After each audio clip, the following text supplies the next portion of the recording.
Welcome, everyone, back to another episode of the Icelandic Roots podcast. The following is my conversation with Julie Salverson, focusing on her newest book, A Necessary Distance, Confessions of a Scriptwriter's Daughter. Julie is a fourth-generation Icelandic-Canadian writer of nonfiction. She's also a playwright, an editor, a scholar, and theater animator. This conversation focuses mainly on her newest book, which is a reflection on her father's life, George Salverson, who was a writer of radio plays and television scripts. But the book is also a travelogue of sorts, as within it she engages with her father's journals from his 1963 trip around the globe, making a documentary about world hunger for the United Nations to be broadcasted by the CBC. I hope you all enjoy this conversation. Okay, well, Julie, thank you for doing the podcast with me here in Calgary during a short but jam-packed trip that you're doing here. And later on today, you will be doing a presentation, or what would you call it, at the Scandinavian Center later on today? I'm going to read from the book we're going to talk about in a sec, probably for not too long, a little bit of a read, a little bit of conversation. And then I'm playing an original Canadian radio drama that was part of the early CBC stages from the 40s and 50s. And it's written by my Icelandic father, George Salverson, in 1959. And so we're going to have a radio play and a reading together. And you are kind of doing a little bit of a tour, maybe you would say? Like you've done this in a few locations? Yeah, and I'm doing it in Vancouver in about 10 days. Okay. What I decided with the book was that I thought about Down East kitchen parties. Mm-hmm. And I thought, you get a few friends together, you're around the kitchen table or around the living room and backyard, whatever. And why don't I do that with readings? Partly because writers' festivals are closing, unfortunately, and the places to do these things are shrinking. But I also just love the idea of people getting together. So what I've done a few of them, and I thought, well, why don't I play the radio plays as well? And I have copies of many because my mom was an actress and my dad a writer. So I got them from the archives years ago, and they're on cassette tapes that I'm trying to get transcribed over. So I mean, mostly I'm doing it where I can drive from my home in Kingston, Ontario. But in this case, I'm going to visit friends out in Vancouver and on the island. And, Karen Gummo here invited me, which is so wonderful of her. So that's why. Yes, cool. Yeah, I guess maybe I could say we are recording this in Karen Gummo's house here in her beautiful living room, which we have done a podcast, her and I together, for the Icelandic Roots as well. Well, maybe we can start by discussing your book here a little bit, or maybe a lot bit. And actually, as you're talking about like this idea of, the kind of way you're doing readings with the book, I think it actually speaks a little bit to like the book itself. I think it's a very unique way that you've put it together, and I think it's fitting that by, I don't know if promoting is maybe the right word or not, but showcasing the book now that it's published, you're doing it in a way that you're just thinking a bit more creatively. How can I present this to people, and how can it be engaging and bring people together?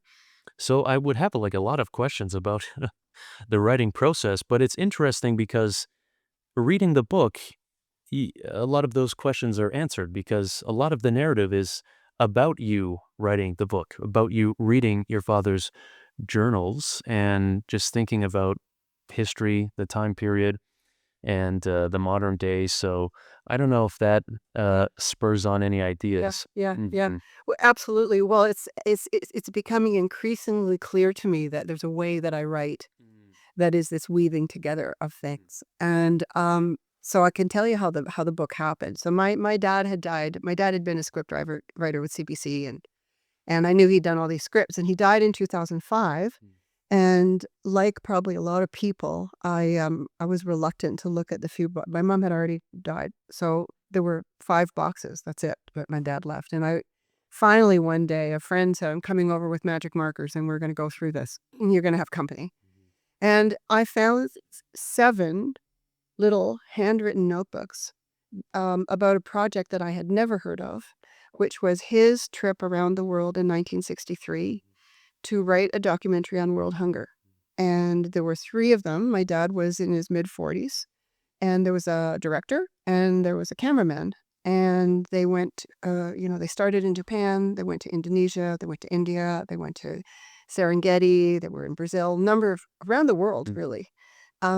This project was part of the Year to End World Hunger, which was announced by John F. Kennedy, the president of America, in Boston that year. And if anybody is older that's listening to this, might remember a show called Don Messer's Jubilee, which was a really big Saturday night primetime Canadian TV show. And this documentary was aired in June of 63, and it preempted Don Messer's Jubilee. So anyway, long way of saying I find these notebooks. And I had written a book previously, which came out in 2016, which is called Lines of Flight, an Atomic Memoir. That book is me following the path of Canadian uranium from Great Bear Lake in the Northwest Territories through Port Hope refining nuclear, down to the Manhattan Project to Hiroshima. And the way that I told that story was also to talk about my own obsession with safety and shelter and nuclear war, and why was I always hiding, and I was part of that generation. Right. But I did sort of look at the landmines in my own childhood. So my husband says, well, that book was a travel book, right? It's a travel book and a memoir. Yes. Dual story. So Bill looks at these notebooks and he says, well, Julie, there's your next trip. And I was like, so that's how it started. And I really, I think, understood better when I was writing this one. I decided not to read the notebooks first. I decided I wanted to write about what it is to read the notebooks. Right. Because if I read them all first, I won't know what that was. So it's really an outside and an inside story, right? Yeah. So the inside story is me discovering my father, learning about Jakarta in 1963, learning about the overthrow of the government that happened a year later, like things like this. And my dad's notebooks I curate, and they're in the book too. Yeah. And then also the script too. And the script of the documentary. Yeah, and I don't have the script. This was me. I found the film. Okay. Which is in CBC Archives. National Archives of Canada, actually. And so that's me listening and transcribing. Interesting. Okay. Doing my best to be faithful. The other thing that's really interesting, I think, is that there's a narrator. And actually the only white presence in this film is that narrator. Everyone else is the people working on successful projects. They didn't go to look at tragedy. They went to look at resilience and the things people were doing. Yeah. And Peter Ustinov, who was a very famous British actor, is the narrator of this documentary. Yeah. And in some ways, well, that makes me think about the book itself, and as you just described, writing about the process of reading these, and the kind of dual perspectives that you get from that. And when you're talking about the documentary, how the only Western or white person's who is involved in it is the narrator. It's interesting because this gives the behind the scenes. Then you're imagining, the process of going out and doing something like that. And over the last month or so, I've been inspired by this, watching old documentaries available on YouTube. I did search for, this documentary. Is it readily available? No. Yeah. Okay. It seemed like it was a process. It was a process. I had to purchase it from. Okay. And I would happily, anybody wanted to see it, they could contact me and I would share it with them. Cool. Yeah. I think it's neat to watch these. But what a neat thing to do, to look at them and then thinking about what's built all this. Yes. Yes. And when was it built? And what was, Yeah. And getting that sort of an insight, which is something more and more nowadays. I think different people approach things, from different viewpoints. Whereas back in the day, so to speak, it was always very much this is what a documentary is. This is how it goes. You don't show a personal side, movies were filmed in a certain way.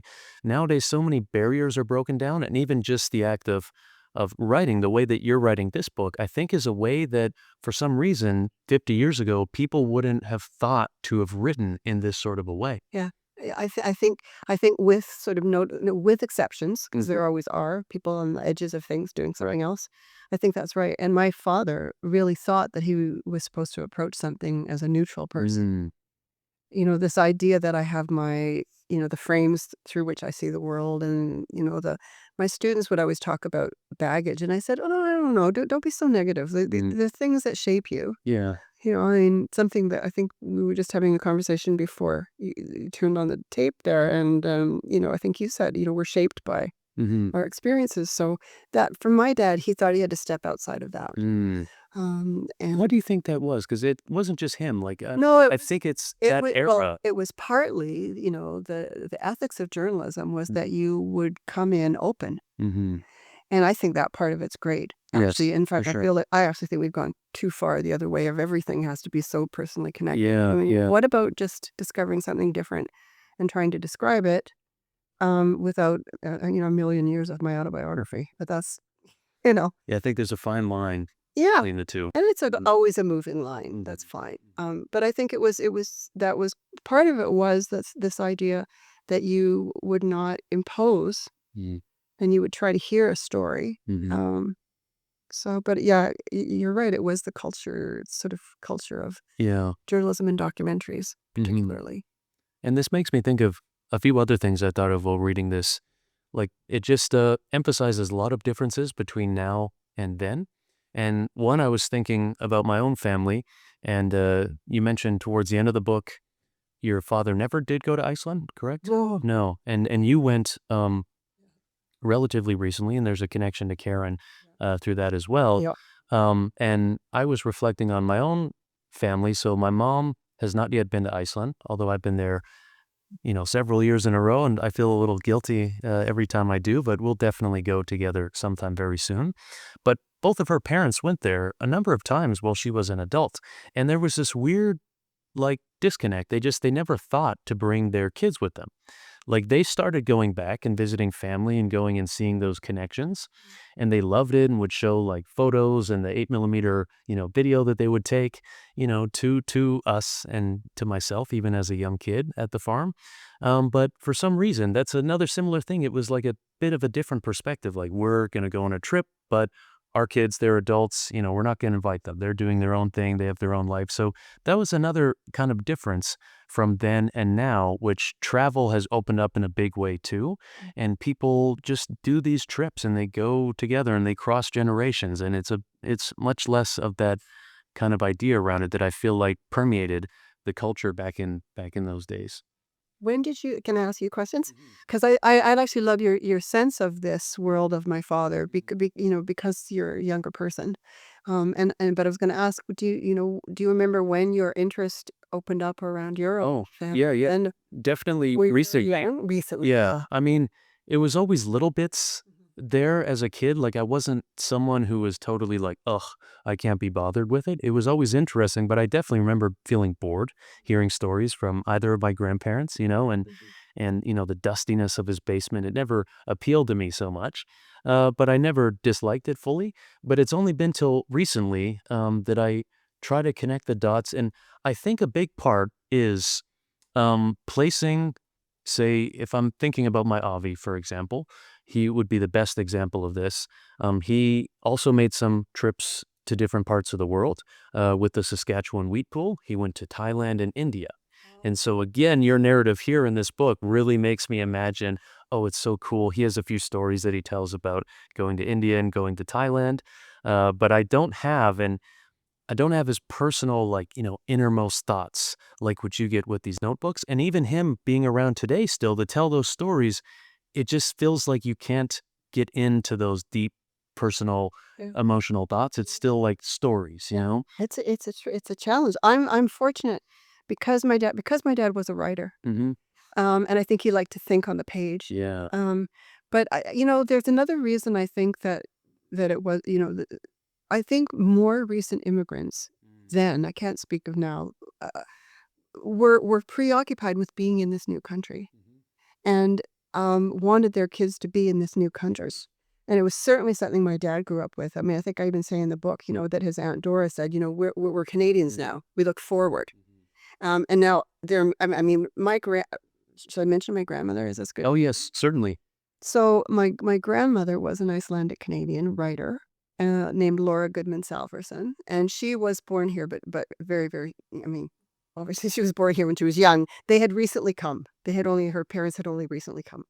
And so she ended up being the first woman in Canada, and this is so exciting for Icelandic heritage, the first woman in Canada to win the Governor General's Award.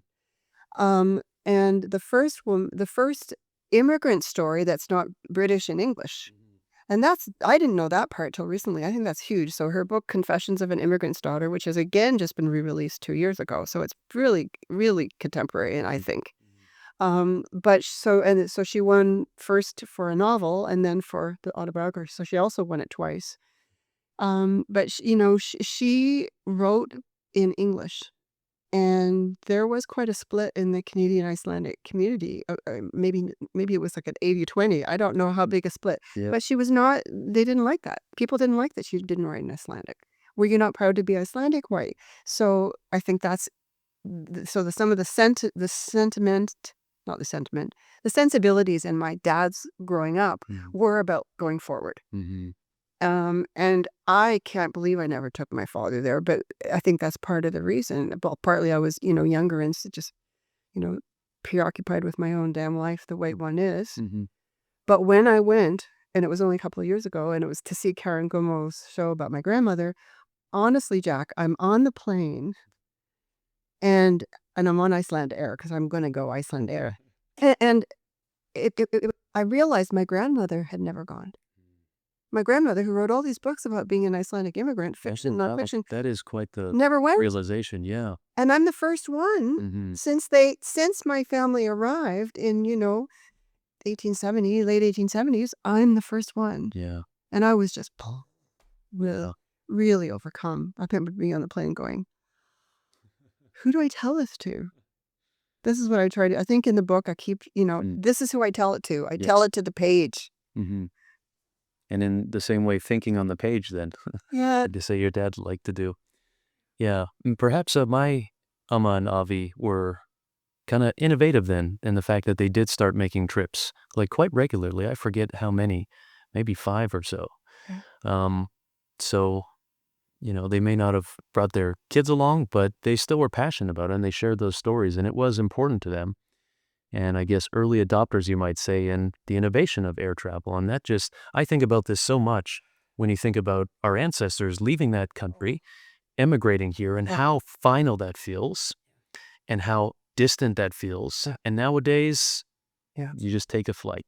So easy, back and forth.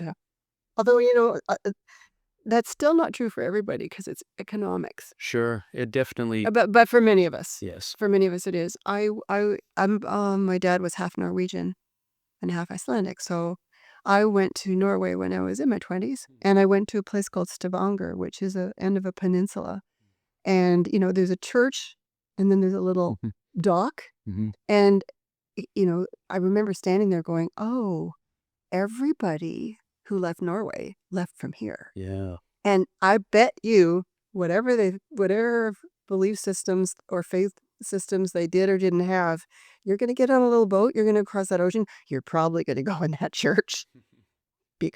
So both the church and the dock itself really moved me thinking about, yes, what you said, getting, people get in boats now, and these are still unbelievably challenging things to do. And they were challenging for them.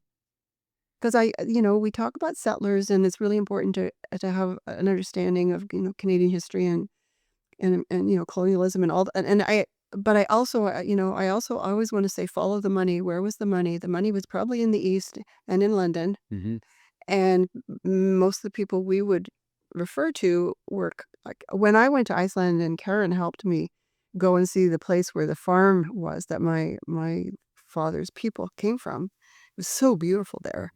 And there were a couple of men that were working on a signpost. They just happened to be there. Icelanders were in. So, we said why we were there. And I mentioned when my family had left. He said, well, then there was nothing to eat but grass. Yeah. Because I'm going, why would you leave a beautiful spot like this and get in a little boat and, sleep in a tent in Winnipeg, Manitoba in the winter, which is what they did. Yeah. Yeah. Um, this also that thread ties into the world hunger sort of idea, and that was something. Of course, your father worked on a number of different projects, and you kind of outline his approach to his work in the book. But I guess maybe specifically because that is a mainstay of this book is that documentary that he made, traveling around the world on world hunger. And like you just mentioned, it was focusing on where things were happening and where, there was improvements and some success. But that narrative and idea has changed a lot, I think, from then till now. There was a lot of, you read books from not long ago, like 1960s is relatively close to now, but there was a big question mark on like, what will the world do to feed all these people and with the population growing? Flash forward to now, like I grew up, of course, with, those commercials with, Starting children? yes. Yeah. And so I knew that, okay, not everyone can eat and access food in the same way that I can, but there wasn't a narrative that it wasn't possible. It was always like, oh, it's doable. Whereas I think back then it was like, maybe it's not even like ecologically possible. Like we might just not actually be able to produce enough food.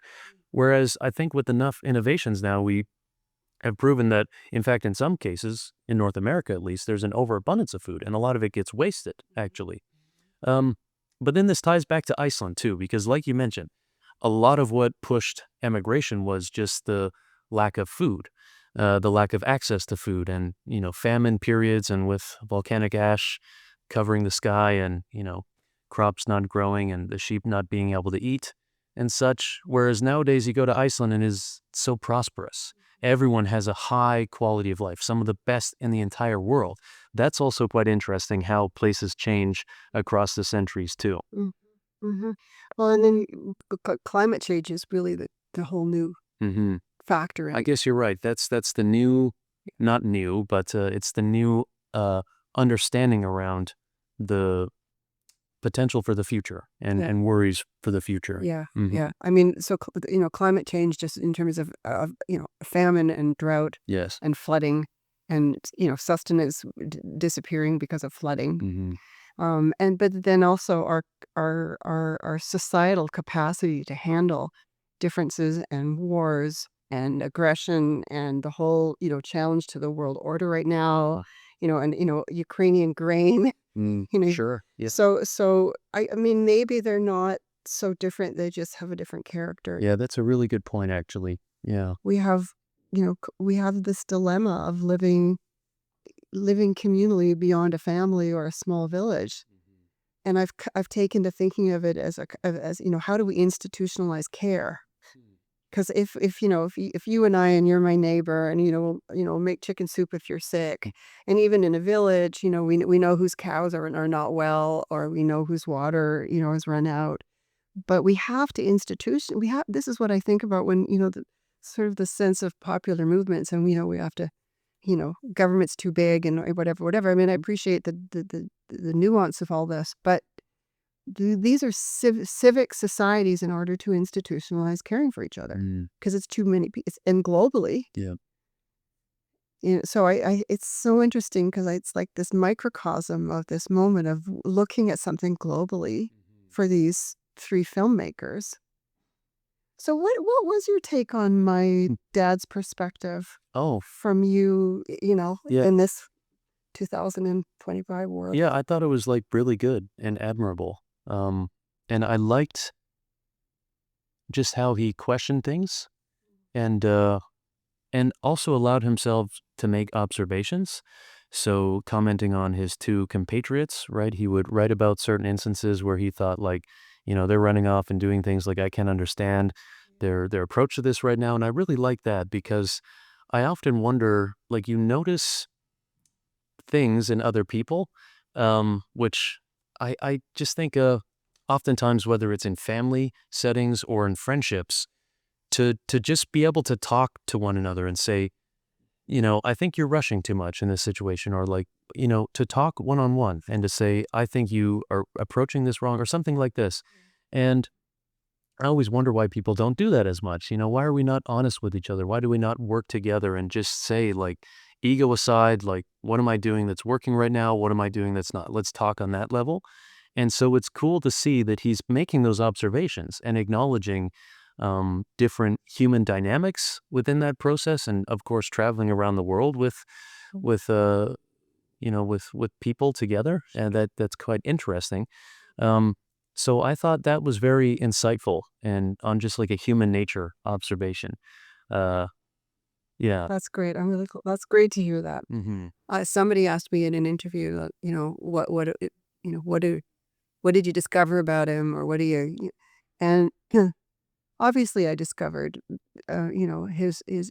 his lack of comfort in some places, and his honesty about that. And I was very aware of writing this story, writing this middle-aged white guy, encountering things and saying things that, what'll people think of him through the lens of now and cultural criticism. And I thought, it's so important to me that people, even people we might despise, are seen as full people. Yes. I mean, I don't want to be Pollyanna. There are a few exceptions of people that I don't even know where to begin. But you have to somehow begin, because here we are on the planet together.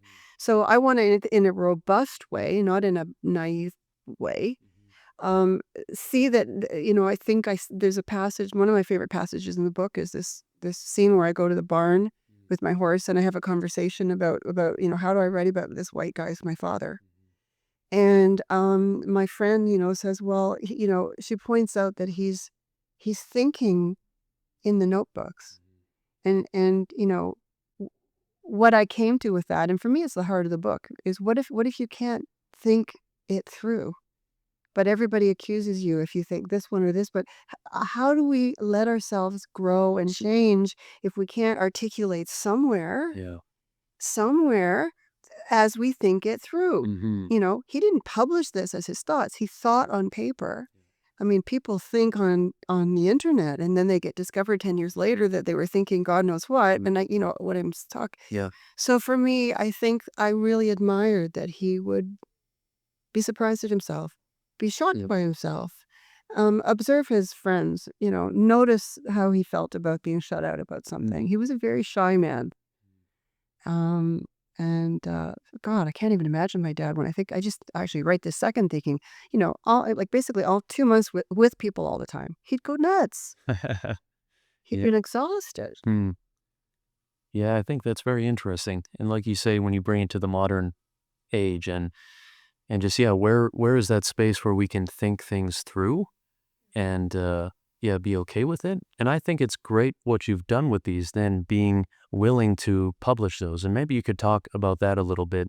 I've had some conversations on the podcast with people who have written different family histories. There's one local author, Brian Borgford, and he's done certain things where he found like a manuscript by one of his relatives. I forget if it was his father or his grandfather, and this was just, yeah, like a personal biography that he wrote, and Brian took it and kind of spruced it up and finished it and published that. And then he's also taken other family stories and then written them out as fiction. But certain things which were like in the family, and maybe some relatives would say, oh, you shouldn't publish that, you shouldn't share it. And I asked him, has anything bad happened to you for sharing these things? He said, no, nothing. It's, we think, oh, I couldn't put that out there. What are people going to think?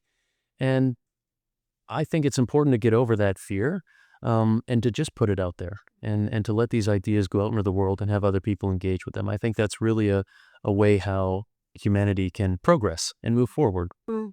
Well, I think that's great. I mean, obviously there can be sensitivities in different families or things, but one thing is that maybe it helped that my dad was a public figure in Yeah, that sure. he was, wrote all these CVs, all these dramas, and it was my publisher. So my publisher is a woman named Noelle Allen at Walsack and Wynne, which is this wonderful Canadian press in Hamilton.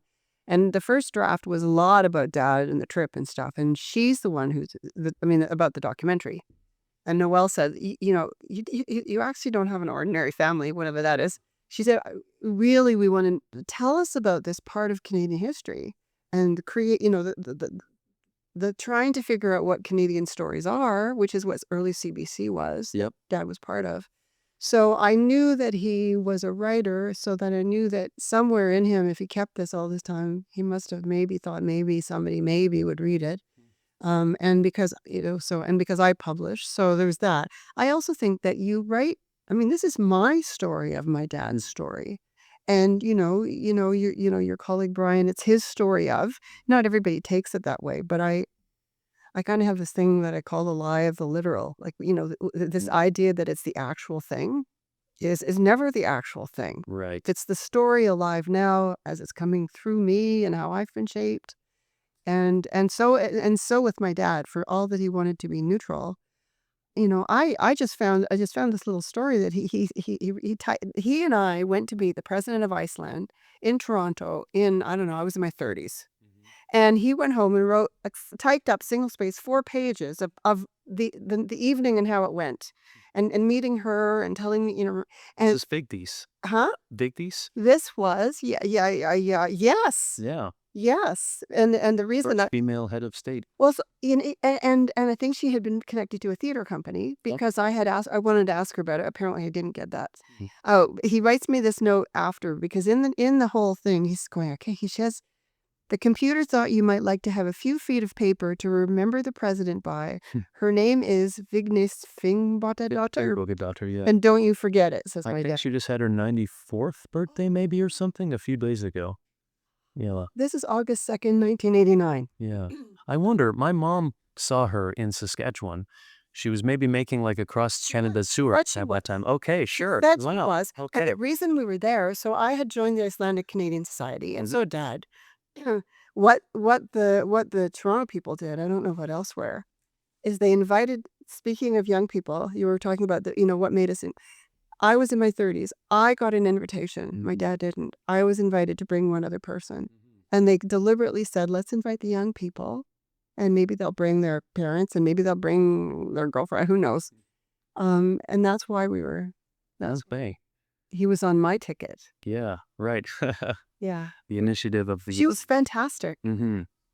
In fact, we just started chatting with her, and we didn't realize she was the president till Dad noticed somebody in uniform beside her because she was just so personable and curious and interested. And I like to acknowledge that kind of legacy still exists with the Icelandic heads of state. Yeah. And yeah, we met the current at the time, Guthni, at the Bessastaður, so that's like the president's residence, with the Snorri program when I was there. And this is like everyone remarks on this anytime they go there, like, oh, you just walk in the door and they just greet you like they're normal people. And it really, I think, is such a cool aspect of the culture there, and that they are still able to maintain that even in today's world where I think everyone in those situations is thinking of security and these sorts of things. And I think that's really meaningful. Yeah, that's really. We also, I don't know, do you know Barbara Hannigan? No. So we have Barbara Hannigan is a Canadian from Nova Scotia, not Icelandic background, but she is a conductor and a soprano and has just innovated. She's based in France, but she works all over the world all the time. And she had done a number of gigs with the Icelandic Symphony, and she is now their conductor in residence for the next either 3 or 5 years. I think 3. And she's working on composing. Working with composers on commissioning pieces connected to Icelandic history, but Canadian. So there's a nice Canada, Barbara Hannigan. There's a nice Canada. Yeah. Iceland. She loves working there. She loves everything about it. Mm-hmm. Yeah. Very cool. Do you have any plans to go back? Yeah. Oh yeah. I had been supposed to go back the end of May, and just something, it hasn't worked out this year. But absolutely, I met some people who live pretty close to the airport. Okay. And they've invited me to stay with them, and I just adore them. Yeah. And I want to go. Maybe go when one of the times Barbara's there because she's a close friend of mine. But I loved it. I loved it, and I did feel something connected to me. And I don't know how you explain those things. I've not had it before. I don't know either. I tried to think about that a lot. How you explain that connection and that feeling. Yeah. I think the approach is something similar to what you're doing in your writing with this, though. Is just to think on paper and to explore these ideas, and ideally do it with a connection to the past as well. And with Iceland, it's very easy to do, not just with the past to like your grandparents' generation, but with Icelandic history, you can do it with all the way, to the beginning of people living on that island. And so I think it's a very special opportunity in that way. And I feel lucky to have a family connection to that. Yeah. And I, my wish for humanity would be that everyone could have that to some place and some connection that brings them to the past. And I don't think it needs to be a genetic connection, through a family history. I feel like you can forge that anywhere. And I think it's really important. I agree with you. I think the idea of inheritance is not only blood. Mm-hmm. It's the stories that shape you. It's the people you come across. It's somebody you read. It's what speaks to you. And if Yeah. it speaks to you, then speak back. Mm-hmm. Yeah, Yeah. it's nature. Yeah. But we need and rootedness. We need rootedness and more, especially when we're, falling into our screens all the time. Yeah. I think. That's for sure. I would certainly agree. Would you be interested in maybe just saying a few words about what you did this morning and that connection, bringing it back to your mother? Sure. So my grandmother lived on 14th. Where did Karen? What the address? 14A Street. 14A Street. 2121. 14A Street from 1923 to 1927. So she had just finished writing her first novel, which was The Viking Heart. And so my dad would have been from, what do we figure, from 7 till 12, something like that. He was the only child, and her husband, George. And we just went to see the house. Yeah. And it was to know that she wrote in that house and probably had boarders, because they always had boarders to pay the rent. Or it was, I cried. Yeah. I cried standing in front of the house. Mm. Just thinking of them there and feeling something, and so grateful to have had that. And also, it feels like it was probably just yesterday, in the blink. She was there. In the blink of an eye. Well, I don't know that time is linear anyway. Yeah, I don't disagree with that sentiment. I mean, it's funny you mentioned that. I've been reading Einstein's biography, and so he pondered the concepts of four-dimensional space-time and these sorts of things.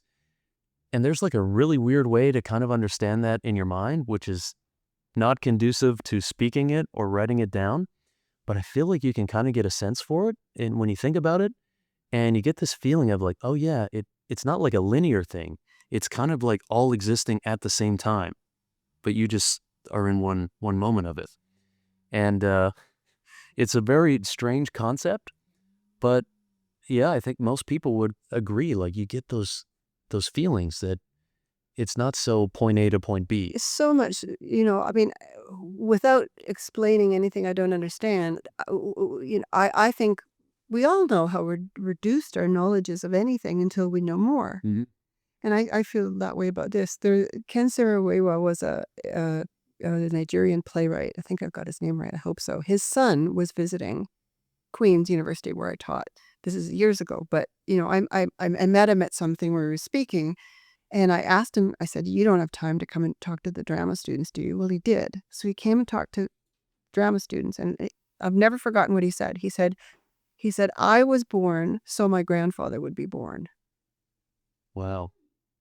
He said, "Our sense, I don't know what sense of time is not yours. I was born so my grandfather would be born. My grandfather was born so his grandfather would be born." And I've never. The students just were like, "Huh? Yeah. Huh. Right? I mean, who knows?" I had this. I've got a arthritic foot, and I was having trouble walking. And the other day, I thought, okay, if I can't do long walks anymore, I'm almost 70. I have had many wonderful long walks, and I kind of thought maybe in the next life. You know how you think. Mm-hmm. And then for some reason, I thought, well, what if the next life is in 1620? Why do I think it's linear forward? Oh, interesting. Yeah. So that's our roots and when we're living and this is taking us in a whole other place. But why? But really, but the experience I had when I stood in front of that house, and I had the same experience when I went to Culloden in Scotland. And it's not like, I'm not saying, I was there or whatever. I was just mesmerized. It's a powerful place anyway. It's a very bloody battlefield. But I got dropped off there by a tour guide, and who was, everybody had their 15 minutes. And I said, "I'm sorry, I have to stay all day. When's your last tour? Come get me at the end." Yeah. And he said, "Well, the women usually want to go to the woolen mill." I said, "No, I want to go to the battle. I want to stay here." Wow. Yeah. No, I think that's a good sentiment, and we can, I suppose, begin to wrap up. It's so funny reading a book too when you know you're going to be able to have a discussion with the author of it. It allowed me to engage with it in a little bit of a lot bit of a different way. Um, I would say. It's wonderful for a writer to see all those tabs in a book somebody's read of your. It's the best thing. Somebody really read this book. That was Yeah, you. Karen Hmm. lended it to So me. I'm gifting it to you. Well, I told her we'll have to buy a new version for her because this one has, yeah, gotten quite marked up. I think I can give her one too. Could you speak anything, I guess, to the publishing process? Well, how many books have you published? So I've published some plays and a collection of libretti, which has one of mine in because I write for opera occasionally. Oh, yes. But the first book that's a prose book is this Lines of Flight, a comic great. memoir. So Walsack and Wynne, as I said, they're a Canadian publisher in Ontario, and I had sent them, 10 pages years before I was finished it. And I got a note back saying, let us know, we're interested in this. Oh, And wonderful. that's how the relationship got going. And so it's been pretty wonderful because, a small press has only so much reach. So you kind of have to really, you have to work on promo and getting the word out, which is why I'm also grateful for the podcast, Anywhere to Talk. They make beautiful books. They are scrupulous in the editing process, which isn't, in a big press, it's really hard to get an editor to, like, my understanding from Yeah. friends who do this. Yeah, it seems like it too. It seems overwhelming looking into that. There's not enough people. There's Yeah. just too much funding cut. So I feel so grateful to be with them, and I think we have a number of fabulous Canadian presses, and we have fabulous independent bookstores that, for some reason, the one in Kingston, just thrived during the pandemic. I guess people wanted to read books. So I just think, I was lucky that she found it. And there was also an Ontario Arts Council program that let you send 10 pages to a whole bunch of presses. And somebody's going to read them because they're going to fund a few of you. And I got some funding from a few presses for the last one to get me going and get me out there. And then Noelle liked the idea of this early enough that I just was going to stay here with her. Did you have any doubts along the way in the process? Oh God, yes. Yeah. Oh, always. Oh, and I'm working, I've started something else and I'm like, what, are you crazy? I certainly didn't think I was going to keep writing memoir. And I had questions about revealing my dad. If anybody would be interested, I think every writer goes, oh my God, who's going to care about this today? But you have moments, I'm sure in other moments you think, oh, this is something I got. Well, yeah, and I think mostly for me, if I am alive writing, then I get bad out of it, even if nobody ever reads it. Sure. And that's kind of that's how I can kind of tell if I'm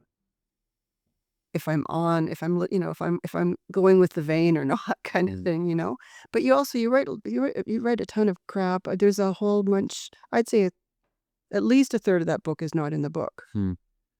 I pulled out a whole bunch of COVID diary stuff because I wrote a lot of it during COVID. So some of it's in there, but most of it's not in there. Yeah. So. Yeah, I would ask more about the writing process, but you show it, like the book, as we've been talking about, goes through that, and I find that very cool. Once again, just to emphasize that, and it's samples where you'll go from the your dad's notes, and then to you reading it, and then asking ideas to your husband, and then you're Googling something and looking up, and then you talk about a history of that, and it's a very, very fun read for that. In that sort of a way. That's great. Well, I think any writer with doubts, you just sit down, become friends with Joy Kagawa, who's this wonderful Canadian writer, and she's 90 next year, and she's still writing, and she said you have to sit down with the pencil and the paper, and it doesn't matter what your mechanism is. Sit down. I don't care. It's 15 minutes. That's the difference between writing and not writing. Sure. I would be remiss now to not ask you about playwriting. Maybe could you speak a little bit to that, how it's different in your process? Also, I don't know, could you envision a way that something like this could be turned into something to be put on the stage? Do you think that all stories could be fit to the stage, or is it like a very specific thing? And a book is always going to be a bit different. No, I think all stories could, because it's what you do with it. There's a woman who wants to turn the Lines of Flight into she wants me to do a one-woman show. Oh, cool. I don't know that that's going to happen, but a clown show, by the way. Okay. So, I think, I mean, I really grew up at the heart of dramatic storytelling because of my dad writing plays. And so I think I kind of imbibe the sense of dramatic structure and dialogue and story and without really knowing I was. So I plays were what I wrote for the first number of years of my life. Not a whole lot of them. I mean, a fair number of them. But it's more recent for me to write like this. Now think I don't think I'm a great playwright. I'm actually working on a play now, and I'm trying to see how good a playwright I can be. And it's absolutely terrifying. And I think I'm complete crap at it, but I'm trying to keep going. And I've got I won't say who she is, but I've got an amazing, fabulous Canadian playwright cheering me on. Like, when can we Zoom? I'm like, not today. But yeah, I think anything can be on the stage. Now, the stage is really, however, like kind of a sharper line through something. It doesn't usually meander. It's sure. like it's the heart of a moment, kind of like a short story, but the heart of a moment inside, people doing something to each other that really matters. And so it's much more compressed in my mind in a kind of way than a book Yeah. is. The book needed dramatic pacing and energy and timing, and the end of one section making you want to go to the next section, but that's more instinctive. I feel like if I think about how I write and weave these things together, the best analogy for me would be music. The impulses of music, the rhythms of music. Yeah. And theater's a whole other kind of, Well, I guess the music analogy still works though, because, it's maybe like the symphony compared to, something smaller and Right. more, the aria. to the point. Yeah, sure. Yeah. Yeah. Well, this has been really lovely chatting with you. The sun is kind of coming up again here in Calgary. And I think we'll have some lunch on the way soon here. Okay. Again, thanks to Karen for her hospitality and for arranging this. Is there any final things you'd like to say to the audience? I'm really honored to be part of something that's talking to Icelandic-Canadian community. I'm trying to learn more all the time. And I hope to get back to Gimli. Well, I was visited once years ago, but I'm going to try to get myself back out here into the wonderful West more often. So thanks so much for doing it. Yeah, thank you very much. And where can people find the book? Oh, Is it easy online? you can, A Necessary Distance, Confessions of a Scriptwriter's Daughter. My grandmother's biography was Confessions of an Immigrant's Daughter. So yes, you can go online and find it. You can get it from the publisher's page. You can definitely ask your local independent bookstore. I mean, it'll be at Chapters too. If anybody can order it. Wonderful. Not even just in Canada. An American's friend ordered it too. Or Icelanders too. Yeah. It's some shipped over there. I hope so. Yeah, So. I hope so too. Okay, well, And I'll come to your living room if I can get there. If you want to have a reading and hear some radio plays. So don't forget about CBC Radio Drama. Mm-hmm. Yeah. Thanks. All right, thanks.